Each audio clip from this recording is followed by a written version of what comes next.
So, and I want to thank our sponsors, Tres Real Dulce and the Bavarian Bakery for sponsoring. And I'd like to introduce Melissa Carson from Score, Delaware. Melissa? Wonderful. I'm so excited to be here. And we have a small group, so I think hopefully this will be a pretty interactive discussion. And what we're going to talk a little bit is why you need to think about leadership as an art and not just a science. So hopefully that's what you thought you were coming for today. And just a little bit of who I am. As said, I am a presenter for SCORE. I've done a little bit of mentoring for them, but mostly presenting. My day job, I have my own business for about 4 years, Canopy Strategies, and do organizational strategy and leadership coaching, generally for small organizations. But long time HR career in large tech companies, and you can just see a little bit, went to school outside of Delaware in Virginia, and love to run, read, drink red wine, and travel. So that's a little bit about me. As we get started, let's hear a little bit about you, your name, your professional focus. If you lead a team or organization, how big it is, what brought you here, and then there are 5 statements, and let me know which or all of them, sound relevant for you.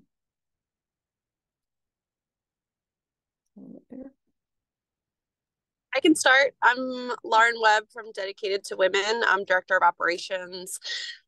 We are the largest OBGYN clinic in the state of Delaware. We deliver about 92% of all the babies in Kent County. And recently, we also oversee Surgical Associates, which is a big practice in Delaware. And let's see, I have about 100 employees in our structure. I think I have a management team that directly reports to me, about 7 people. So that's kind of where I am at. And then I'm sorry, I'm in the car. I am stopped, but let's see what resonates. What interested you about the session? Yeah, so I'm actually just someone who never wants to stop learning. I'm definitely like a leader that wants to collaborate with my team and wants to keep them motivated. And I think learning and learning new styles is really important to me. I also want to be a leader that's, really relatable and not just assuming things that have worked in the past will always continue working. So that's why I try to plug into things like this. Great. And I don't know if you can see the other statements, if you're able to read them, or which ones resonate with you. If not, we can. Oh yeah, let me see. I'm waiting in like the car drop off line to drop my kid off at school. Let's see. I think I like leading people requires knowing your people. I'm really big on connection, and kind of meeting people where they're at and trying to help get them where they want to be. So great. Thank you. Who'd like to go next? I can go next. My name is Danielle. I'm also with Dedicated to Women. I oversee the surgical and GYN department here for the surgical scheduling. And I have 4 people on my team. And what interested me in this session is just kind of like Lauren, always wanting to learn. I'm kind of new to leadership. I'm going on, I think, year 2. So I just always want to learn and continue to grow and become a better leader. And let me see. I can't see all. Oh wait, I can minimize this. I'm just looking through the different, which one resonates with me.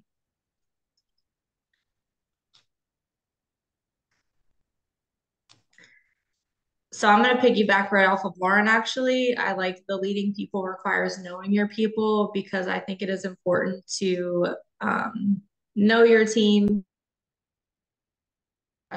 Oh, sorry, I clicked mute. Knowing your team on a personal and professional level, just so you can connect better with your team. Great. I'll go next if that's okay. Not sure how long I'll be able to hang out with you guys, as I have a 9 o'clock meeting as well. My name is Deb Whidden. I'm with the Delaware State Housing Authority. with the Public Relations Department. The Delaware State Housing Authority has over 200 employees and growing. We have multiple offices throughout the state. The team here, I'm the Public Relations Coordinator, and the team here I oversee is 5 at this point, but growing again.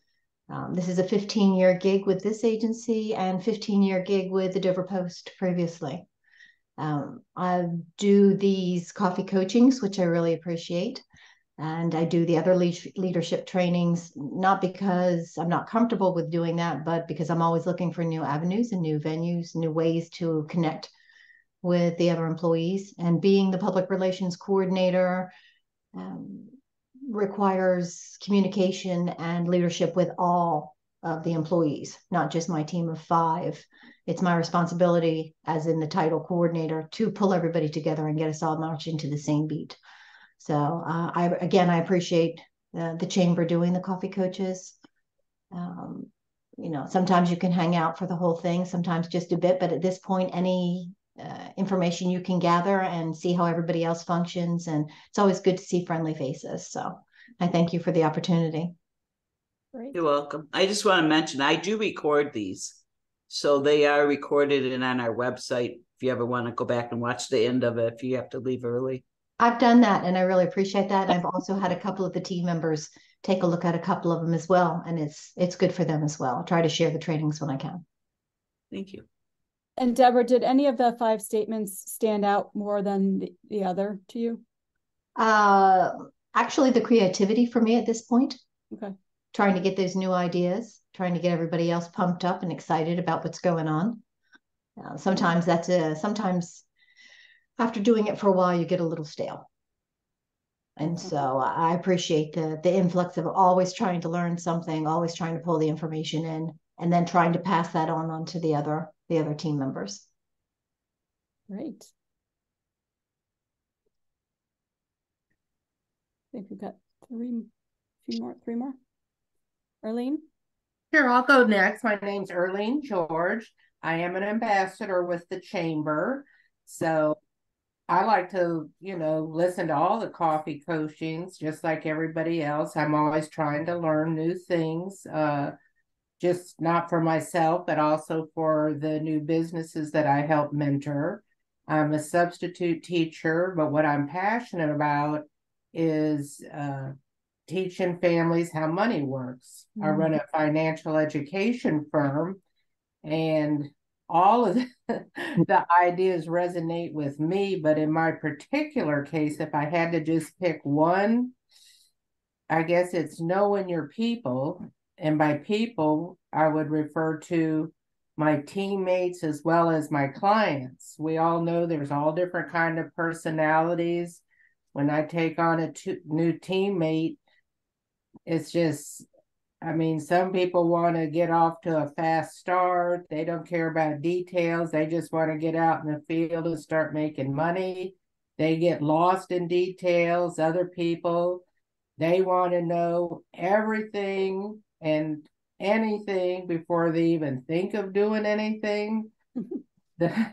And this, it makes a difference, how you lead them. Also with clients, if I have a client and they want to do an investment, some people want to know every scenario, what if, what could happen. Other people, no, you make the decision for me. If you tried to educate them on everything, they would just be lost. So gosh, so many different types of personalities. So knowing people would be the main one in my particular case.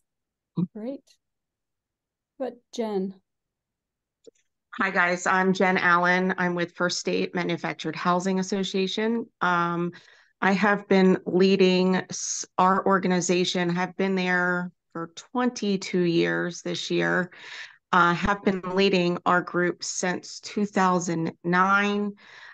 So I'm always willing to learn and find new ways. And at this point, the creativity sticks out to me. As Deb said, after being in it a while, you get stale. So always looking for new innovative ways to be a better leader and we have about 200, I'd say about 200 to 300 members at this point. And this is dealing with manufactured and modular housing in Delaware.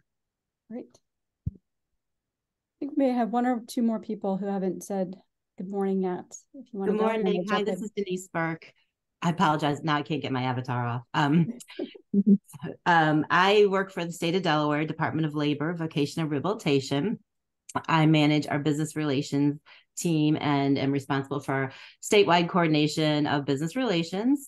I manage a team of 6, and I agree with everybody. If my theory is if you have 6 people, you lead in 6 different ways, because you have to, everybody's dealing with so much that you have to really know what will be the best way for them to be successful in both. I'm really focusing lately on the work-life balance. And because you can't be successful if you don't get that balance. And so I'm all about creativity. I love continual learning, and I love the coffee coachings also. So yeah, I'm excited to hear this. I will have to go back to the recording though, because I do have to jump off at 8:30 for another meeting. So thank you for being here. We'll jump in and get to the meet. Anybody else want to introduce before we get started? Okay. Well, we're going to get into the creativity a little bit, because I do believe that leadership requires that art. And so we're going to think about this a little bit around painting a canvas that gets you to business, organizational success, depending if you're in a for-profit, not-for-profit organization. So we've done a little bit of introductions. We're going to talk about you as the leader. We're going to talk a little bit around designing and creating the team or your organizational canvas, and getting the best from your team, and just some final closing insights.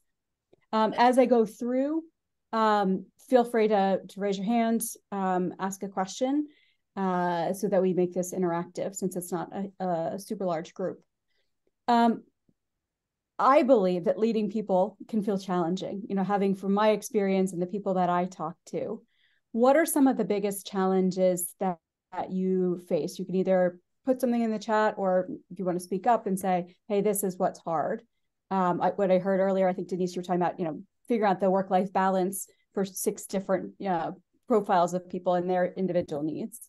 What else is challenging? I'm going to come off mute just because I don't want to chat. But for me, managing people's perspective is really challenging. Sometimes you will deliver a message with like full intention, and no, you're not thinking anything's going to come negative out of it. And then you're just like swarmed with the negativity, or what did that mean? Or why did you say it like that? Or, all of those things. And so I think for me, sometimes, and I think that comes from lots of things, managing levels of education, all the different things, but perspective is a tough one for me sometimes. Great. Thanks for sharing that. Anybody else have challenges they want to share?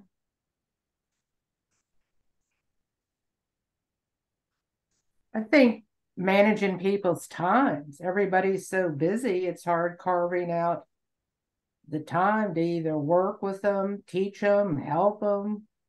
Time's a big issue in my business. Okay. And anybody else want to share?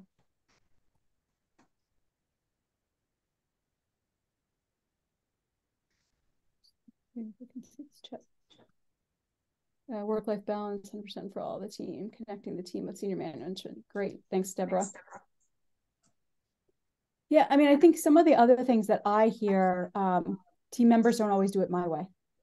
Sometimes it's easier. We wish everybody was like us, but we know obviously that doesn't always work out as well. Team members need more time than you have available, as Arlene, you said, everybody's busy, including you. Like, how do you carve out the right time? They have priorities outside of work. And so sometimes, that's more important to them than their job. They want to know how they can grow. That's a conversation I hear a lot of, just, well, how do I get to the next role level, more responsibility? Help, show me, tell me how to do it.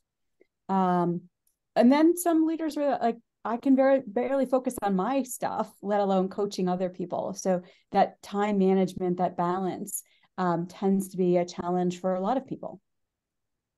And that's before you get into the different personalities. And so, why I talk about leading be requiring more art than science. Yes, there are a lot of skills that you need to understand. How do I deliver feedback effectively? How do I negotiate? How do I communicate? Those are all really important.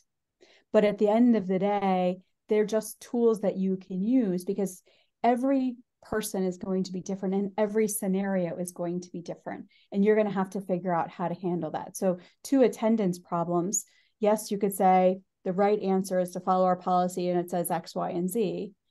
But often there are factors that weigh into it that you have to consider. So that's why it needs to be a little bit more art and understanding and creativity. The challenge is that employee expectations continue to evolve. There was, one way that we worked for a really long time, and then expectations of what individuals want from their employers and their bosses continues to evolve. And then, so I think that today, leading effectively is understanding yourself first. What are your personal biases? And I don't mean that in a discriminatory way, but my bias might be towards people who really put their job first versus people who have family, whatever it might be. We all have our own biases, and we have to recognize what they are. We have our own expectations, we have our way of reacting, and we all have our, what I call, imperfection gremlins, or we all are perfectly imperfect people. And we having to know what that is and how we address that for ourselves is part one. Part two, and everybody's talked about this a bit, as understanding your individual team members. How do they think? What's most important to them? What motivates or triggers them? How to get the best from them? And what experiences are they bringing with them into the workplace with you? And then finally, building that approach that leverages the full team's capabilities so that they're all working to their strengths and ultimately to achieve the end goal of your organization. That's your job, is to be able to figure it all out, harness it, and create a high-performing team. And so, as I said, leading well starts with how we lead ourselves and who we want to be as a leader. And so we're going to talk a little about painting your leadership style, of how you want to show up. And I'm curious, when you think back of bosses that you've had, what were some of the traits that you wanted to emulate or you've brought into your leadership style?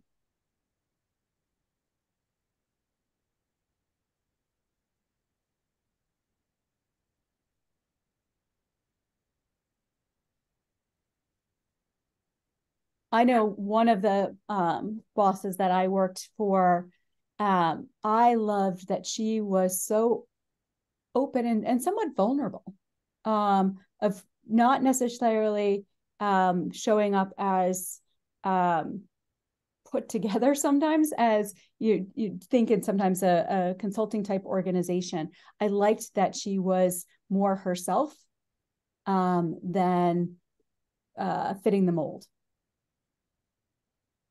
Yeah, I worked at a hotel for 15 years, and it was family owned. And when the father retired, there was two brothers, and they were totally opposite, So I knew how to run a place on the days that the one worked, and then I had to run it the way the other one wanted it on his days.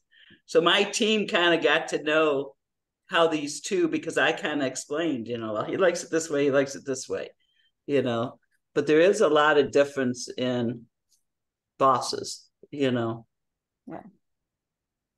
What I like in our case, it's a little different because everybody has their own business, but our regional vice president, I'd say he definitely leads from the front, and he's always pushing up others, and he instills that in us, to do the same with our teammates. It's not, my way or the highway. It's always for the best interest of the team. Great, thank you. On the flip side, what did you see that you knew that you wanted to avoid in your leadership style? I think it's funny. This one, it's so much easier for me to answer. I had a leader one time who we called her the 90%. She'd teach you enough, but never the last 10%. So she always had to come in and save the day because she had the secret key, right? She knew the piece. And it was like in a very apparent leadership. It was just her style. And I can remember thinking, I want to teach everyone to know more than me. I want them to just always be better. I want them to always feel prepared. I don't want anyone to ever feel like they're trapped in a situation. So I think that was a really easy skill for me to build on, knowing that it was something I never wanted to sort of reproduce. I think it is funny that you say that, because I do think we often, the bad role models really shape us sometimes more than the good role models. Anybody else? I just want to mention, I think the leadership styles, our bosses from now and our bosses from years ago are in a completely different mindset. And that may be societal, or that may be, what is expected or anticipated with the workplace right now. Things that here you go. I'll age myself. It's old school and the new school. Here we go. Old school, certain things were really important in the workplace. The way you dressed, the way you carried yourself, the professionalism, the showing up for time, those kind of things were held in utmost of importance. And I feel like that's an older factor right now. And the newer factor, again, as leaders, we're all dealing with different generational time frames. Things are just different now. Those priorities, things that you held that you thought were important, or are still important but not as important, those things are different this year, this time, in this time frame. So I had bosses in the past that were very stringent, very not a minute past the 8 o'clock hour, didn't care whether or not you had a child that was sick at home. And now it's a little different. So the traits, what do you want to avoid bringing to? I want to be flexible. For me, it's a challenge to not hold this newer group to the expectations that I've been raised with for these many years. Does that make sense? I mean, I don't know if that's rambling or not, but it's a struggle sometimes. It is hard because you want to hold a standard of professionalism. But on the other hand, you also want to allow a level of flexibility and understand that just because it's the rule or the policy doesn't mean that there's not wiggle room and flex. And how do you create an environment where people want to do their best work, but also empathize with the realities that they're facing? So I think it makes total sense. What words would you describe you as a leader? You can shout them out. You can put them in the chat. How do you think about yourself as a leader?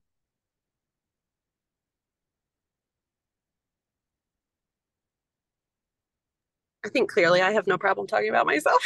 I think I try really hard to be aware. I try really hard to be collaborative, and I try really hard to be honest. I think there's differences in confidentiality and things I can and can't share, but when there's things that can be shared, it's really important to me that everyone sort of understands the why behind decisions.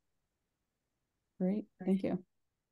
In my case, it's being available for my teammates, because everybody works different schedules, and being conscientious of each person's situation. Some people I have part-time, they work 2 or 3 other jobs. Other people I have full-time. I just have so many different situations, and I try to make myself available the best I can to accommodate their needs so they can get ahead. Great. Anyone else?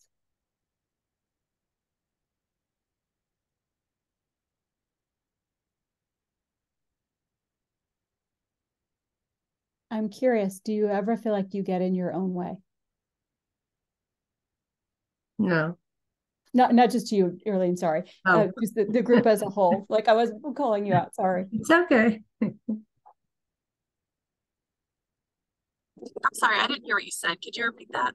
Sure. Do you ever feel like you get in your own way? So I believe we're all, perfectly imperfect, as leaders, as people.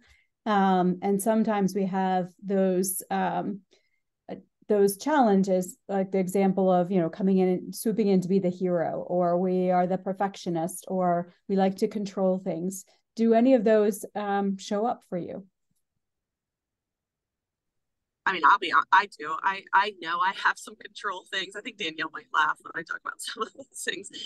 There's certain things that I'm a very visual person, so I like things done a very certain way, but I'm also very chaotic in the same breath. But there sometimes, like, it's harder for me to delegate things. I've made progress. Like, I really like to take certain structured notes. It's important to me that we're capturing meetings, that who's doing what by when is identified, things like that. But I've started delegating that because that task becomes kind of drowning to me as a leader when I have thousands of other things to get done. And I'm trying, where I get my own way is just allowing them to learn.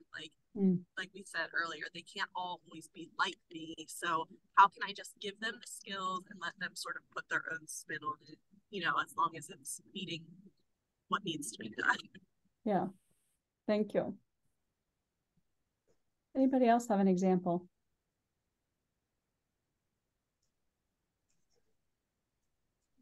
I know one of the things that I did is back to a little bit of the delegation. If I saw my team having that they were stressed, that they were heavy workload and new things came in, I tended to not want to give it to them because I felt guilty of putting more work on them. So I took it, which on one hand you say, oh, well, that's the job of the boss to do that. Unfortunately, what that meant for me is then I got more stressed out. I wasn't always delivering then what I was uniquely expected to do. And then my stress level was higher. So I wasn't showing up as well. So thinking about how we get, what our stress behaviors are, or what things, get in our own way, is part of that art of leading, of understanding who we are, how we want to show up, and what gets in our way, so that we can take ourselves to be the best version of ourselves as a leader before we actually enter the room with our teams, and our colleagues and our clients and things like that, to help them be successful. Does that make sense? Mm-hmm. Okay. And so we're going to switch gears a little bit to thinking about leading other people. And for me, this is all about intentionality. And one of the examples early on was around the delivering of the message that you think is going to work really well. And sometimes intentions can be great, how it is received, sometimes different. But in this case, I think about leading others, think about having the right canvas. So do you have a strategy, a vision, outcomes that you are building this team around? What is the texture that you are using? And what are the right materials? So these are the people's skills and their capabilities. And then creativity comes in, and how you use all of the tools, whether it's the organizational structures, your programs, your ways of working, all of those things come together to help paint the canvas for how you succeed with your team, with your organization. So let's talk a little bit about designing the team. I'm going to talk about 3 things to do. And sort of in designing the canvas, I think it's really important. And whether you are leading a full organization or you're leading a team, I think you can do answer these questions the same way, even though they're driven more towards an organization. Who do you want on the team? And this is really around what are the most important behaviors, capabilities, attitudes that you need in that environment. The skills are really important. The experiences are important. But at the end of the day, particularly in this type of environment, some of those other things become more important because you can train, you can teach on a lot of the skills. Thinking about what experiences that you will create that are going to attract and retain the people who are going to help your organization continue to grow. Why do they want to be part of your organization? And so that goes into the next one around what's the why? What's the mission or purpose of what you do? Can you clearly articulate it at the organizational level, but also at the level that an employee knows how they're contributing to it? We want to know why we're doing things. How you want the people to operate, their core values, how they stay aligned and connected. Obviously in distributed workforces, if everybody's not co-located in the same place, how do you create that sense of belonging? How do you make sure you know when something's not going well with somebody if you're not seeing them every day? And then how will you know when it's time to make some changes? What are the signals you're going to look for in your metrics or behaviors, your clients and customers that will tell you it's time to make some changes to how we do the people side of our business? I'll just pause there and see if there's any questions on any of those questions or perspectives of, have you thought about it like this before? Part of it. Okay. Okay. We move on to the second piece of it. It's figuring out who's on the team and what success looks like. So many of you may have formal job descriptions. These are task lists. These are, skills and experience that, people need to have to do the job. I would suggest that you take it up a level and think about the roles that you have and the key activities that they do and map out like who do they report to, but really important to understand who do they interact with inside of the organization, outside of the organization. And then get really clear on how is success in that role measured. A lot of times, organizations will have goals or KPIs, key metrics, and sometimes it's a laundry list. Sometimes these are aspirational goals. I believe that you can start, have a set of measures that cross every year that tell you what does success in that job look like. So if you, have a sales professional, most of the time you'd say one of those key measures is, do they hit their sales target? That one's always pretty easily.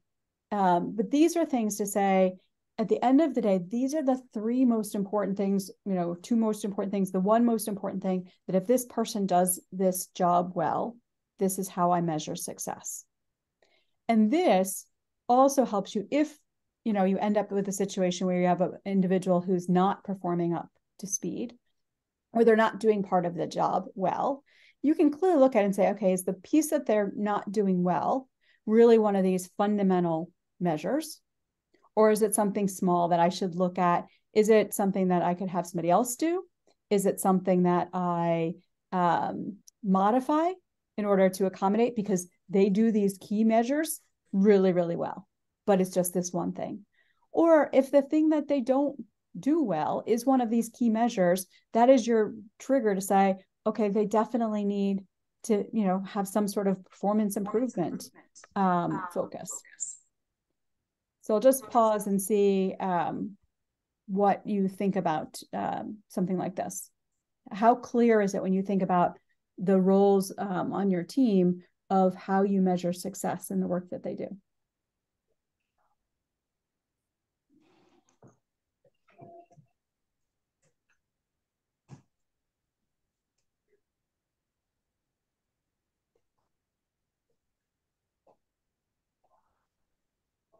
Well, I know I lack in the social media area because it's me. I don't have a social media manager, but I got to pick and choose my battles according to my time.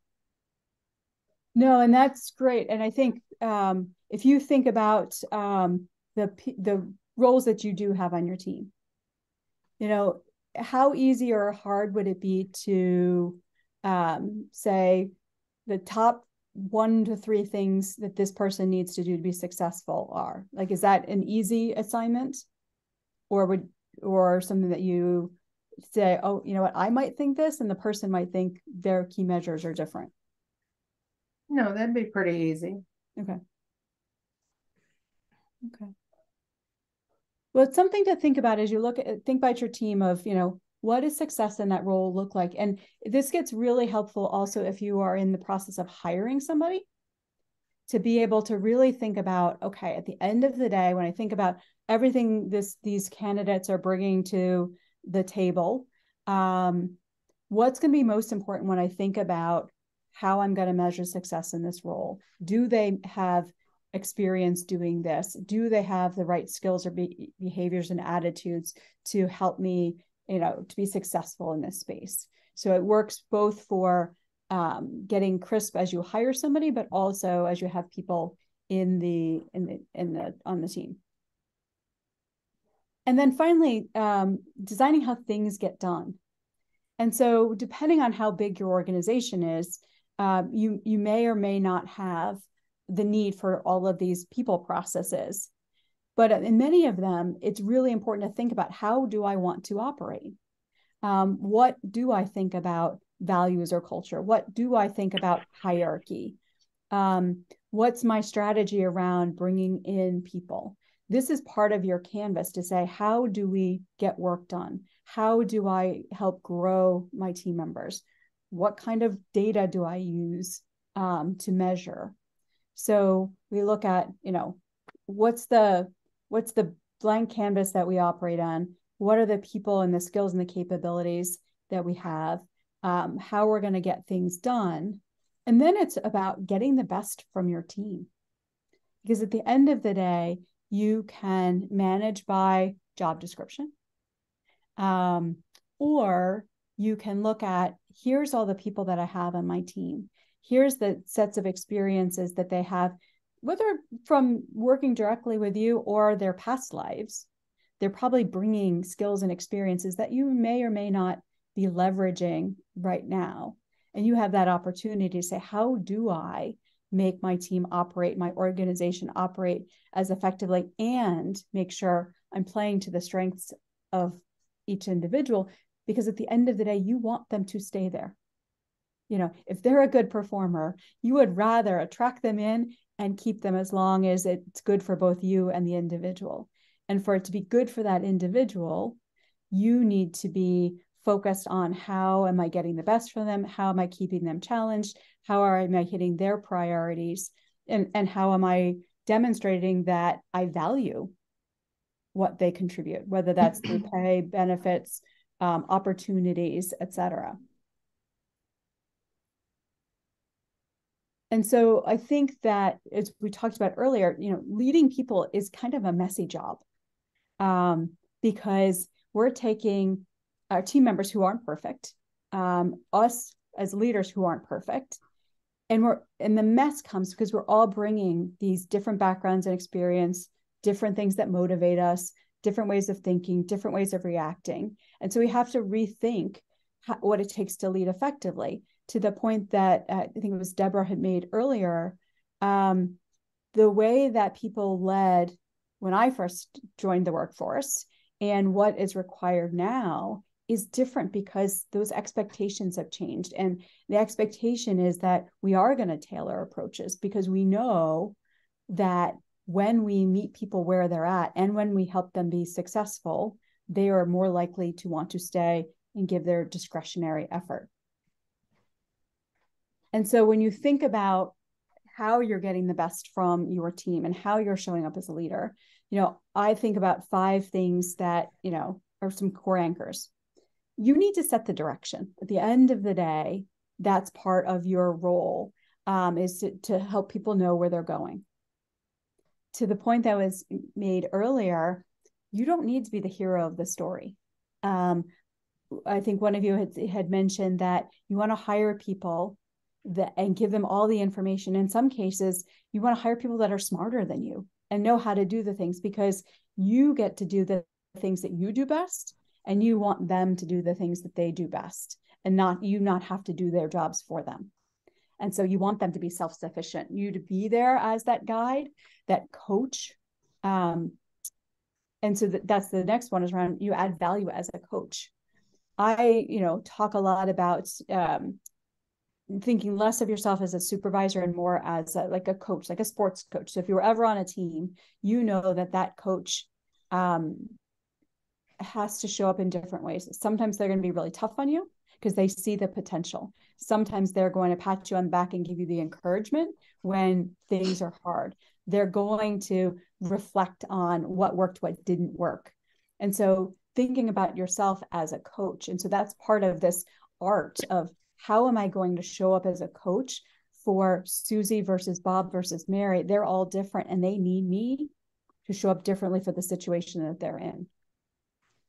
Remembering that work can be fun because sometimes we take work so seriously, and some people are in the life and death careers. Many of us are not, and so recognizing that when a deadline is missed, sometimes it may not be a big thing, and letting it go and figure out how do I bring fun into the workplace.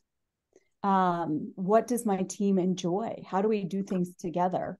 That would be fun. And then to the point earlier, communication matters. Thinking about how we communicate a message is so critical. Knowing people are coming into a discussion with varying levels of understanding of whatever the issue you're talking about. They're going to receive it differently. And so thinking about what is the outcome that I want from this conversation or this meeting that I'm presenting or this content I'm presenting, what do I want the outcome to be? All we can do is plan for that, to say, okay, I want people to come away from this situation with clear understanding of why we're taking this step, what it means for them, and what we're going to do and how they can get more information. That's what my outcome is. And I want to appear empathetic and excited about the opportunity. That's my job as the leader. That's your job as the leader. How it gets received, different question. All we can do is be intentional, but really try and tailor it to the different types of audiences that we have. That's part of the art of really understanding there's not just one way to deliver a message, whatever that is. You have different ways, and it might be, different communication vehicles that you use. It might be, tailoring the message based on the audience. So I'll just pause there and just see if any of these stand out, resonate more than the others, or questions.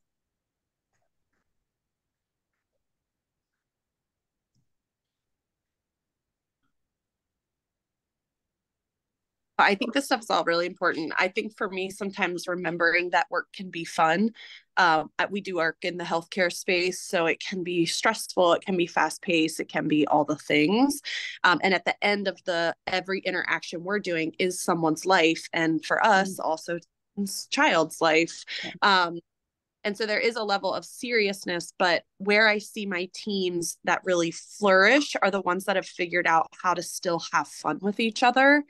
I have different groups and categories throughout the office, and you see this. And I think some of it does just depend on the personalities that you have in the roles a little bit, but also some teams prioritize it and make sure that can happen. But, I think I really appreciate the adding value as a coach, because more than not, I think most of the staff just need to be coached, whether that's coaching them through their own feelings, coaching them through the task at hand, or through the growth. I just think there's the level of they're just looking for the support. Right. It just doesn't always come out as easy as that. Sometimes you there. Yeah, definitely. Anybody else's thoughts? I appreciate that.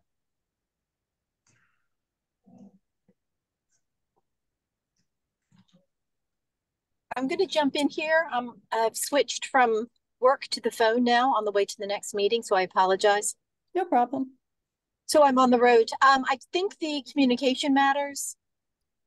And tying into what was just previously said, I think everybody knows that the teapot is always on the third floor. And if anyone needs someone to listen to, or has a complaint or a concern or whatever, I mean, I think that's key. Still making it in a lighthearted manner, because everyone always knows the teapot's on, and it's kind of kind of a chuckle. Oh, I'm going to go upstairs and have a cup of tea. But I think that's important as being a liaison as the leader and to your team members and the rest of the crew as well, especially when you have a big organization like Dedicated to Women or the state of Delaware. There's many, many different personalities, many different questions and concerns. And I don't ever want to be out of touch or out of reach with anyone. And so I think that communication is the key, that they know you're available and willing to, even if it's just to listen and have a chuckle.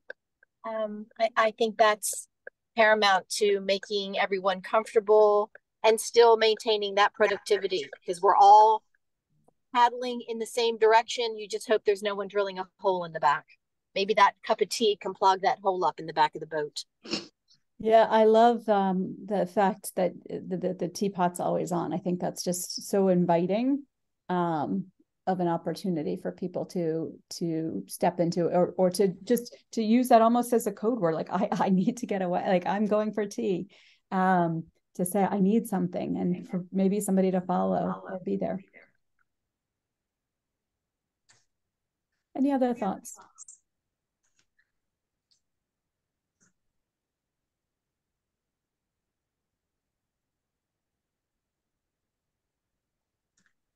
And so I think, here are 7 challenges that I think you probably have faced, will face. And in different, how you react to them, it will differ. Employees come with emotions. And sometimes that's hard for us because, particularly in today's workplace, it's more likely that we are going to show some level of emotion, some level of vulnerability, and figure out how you want to handle that. And working through that of what's your approach, and what's your reaction when somebody's more emotional, whether it's anger, whether it's frustration, whether it's sadness and tears. That's something we've got to figure out. And each situation is going to be different. So we're going to have to flex and be creative in our style. When we think about recognition, we all have a different perspective of what recognition means to us, how we like to be recognized. Some of us might like to be on a stage and somebody, give us an award and, get all that hoopla. Some of us might be like, I don't want anybody to notice me, or I just want to thank you, or a team email. So understanding how to do this well for each individual so that it doesn't backfire by doing it incorrectly, because you want to recognize people and you want them to know that you find value, but doing it in the wrong way sometimes isn't going to help you. We talked a little bit about they don't do it the way I would.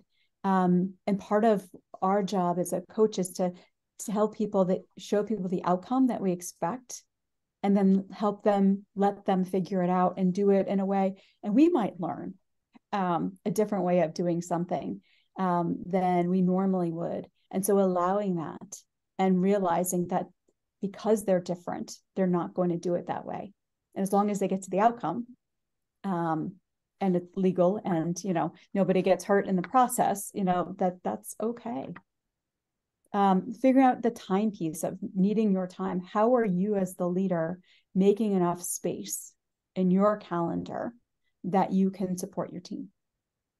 My caveat on this one is, my big thing is for leaders, you have to put time on your calendars to plan and reflect every week. Like, you have to make space for you to actually lead. And if your calendar is booked, 7 to 7, every day, 7 days a week, you're not giving your space to actually lead and to do these things well.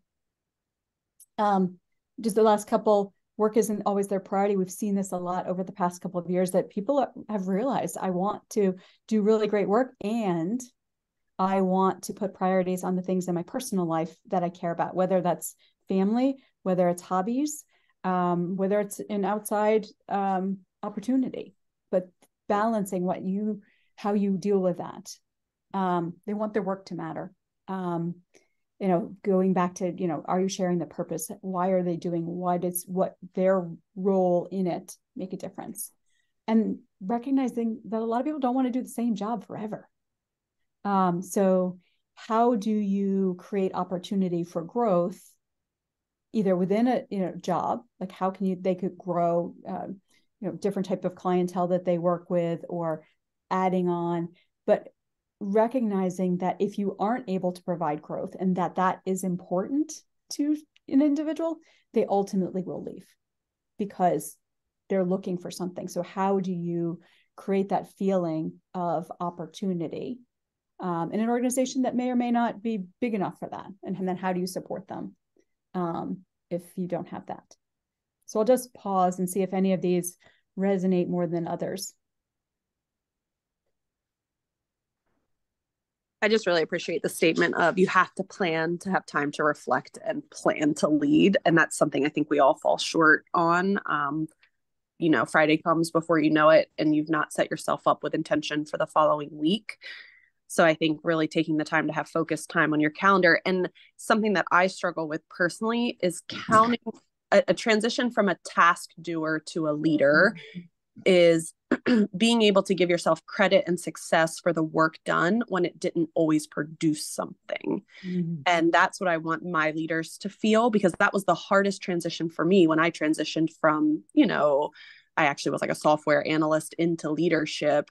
So how do you give yourself the measure of success that just because I sat quietly with myself for 20 minutes to figure out the plan for next week, that counts as productivity and success. And I didn't just not read my emails or not have a conversation with someone, So I think that, and then I think really like these things to me, when you say them, they sound so simple, but the whole time I just kept thinking, I want to talk to my team about this. I want to make sure they understand how to do these things, how to dig in, because these aren't always the parts of leadership. Like you said, it's more of the art of how to sort of tie it all together. Yeah, there's not a cookie cutter like, okay, well, somebody's emotional today. What do I do with it? Okay, there's some skills you can use, but at the end of the day, you have to think about, okay, how am I feeling? How am I reacting? How are they reacting? What can I do to make this situation? And am I supposed to fix it, or am I just supposed to listen? And so it's complex. And I think we don't train, or we don't enable leaders to recognize how hard some of this is, and that they can be more creative, and they have to take that time. And I think your point around the making time, I do a variety of webinars or fireside chats around this whole priorities and boundaries and how important that is. Because as a leader, you might say, taking this hour to listen to this, you're like, I wasn't really productive. This is outside of my job. Or reading that book or reading the newspaper on X, Y, and Z, not part of my job, but it actually is. As a leader, your job is to be able to see what's going on outside and bring it in to figure out, okay, how do I apply that? What's the context that I'm going to have to use that? So that is part of your leadership time in your 40 hours a week type experience. And so how to fit that in and feel like it's valued. And some of it has to be role modeled. Any other thoughts on this one?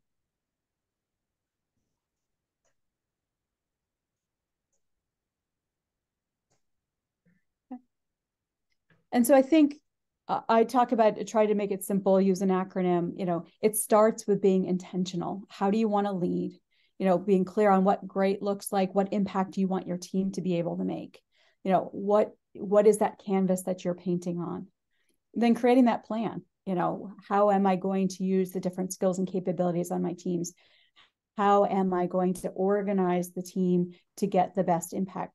How am I going to show up to coach the people? Then obviously taking action, stepping into the messy, and then navigate. And that's a big part of your job, is to deal with it when things don't go the way you planned it, or that circumstances change, the economy changes. There's a war in different parts of the world that is impacting the work. There's elections, whatever those are, they're external forces that are going to impact us.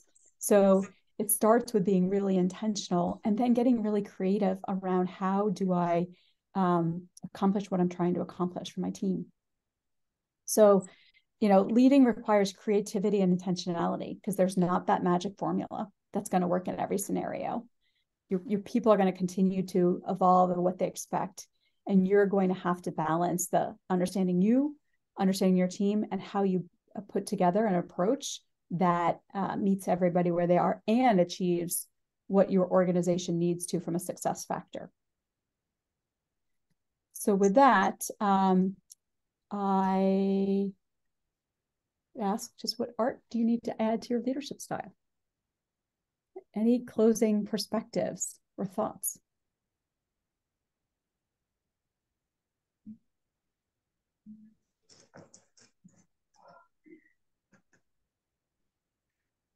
I just thank you for the time today. Yeah, sorry. It's like, I feel like I talked the whole time. Sorry. That's okay.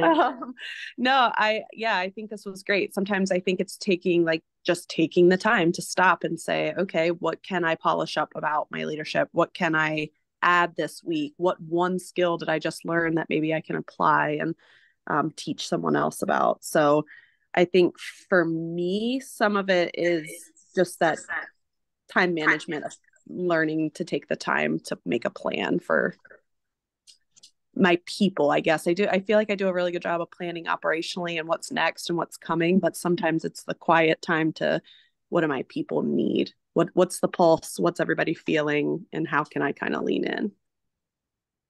That's helpful. And Lauren, if it's helpful, like those couple of slides that we did, the 5 leader things and the 7 things, I've got a toolkit. If you want to have a discussion group with your team, we can, feel free to reach out and we can talk about what that looks like, if that's a helpful opportunity. And I'll just say, I post daily on LinkedIn on leadership topics, and do, fireside chats around priorities and boundaries and leading. So, if you're looking for inspiration down the road, you could find me out on LinkedIn every day. Any other thoughts or comments? Could I get your cell number? Yeah, I will just put it in. I put my information in the chat if anybody has any questions regarding the chamber or finances.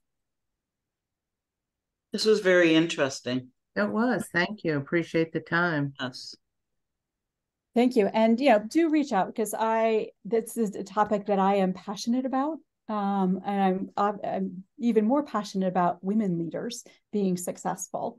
And so I'm really excited that we had a nice quorum of women leaders here today. So here to help and support if I can. Anybody else have questions or? No, thank you so much. Yes, I want to thank you too, Melissa. It was very good. Thank you.